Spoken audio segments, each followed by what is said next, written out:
Surendranagar LCB police ટીમે એક શખ્સને 31 લાખના દારૂ સાથે 42 લાખથી વધુનો મુદ્દામાલ જપ્ત કર્યો।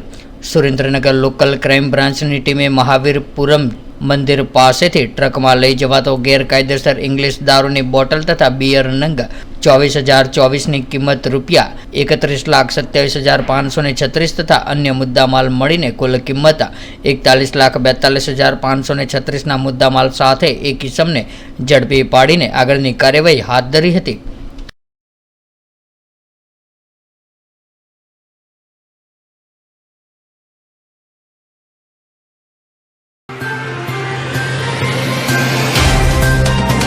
तो व्हाट्सएप, ट्विटर, फेसबुक, इंस्टा जहाँ भी आपका अकाउंट है, इसे शेयर बटन के द्वारा वहाँ पर शेयर करें।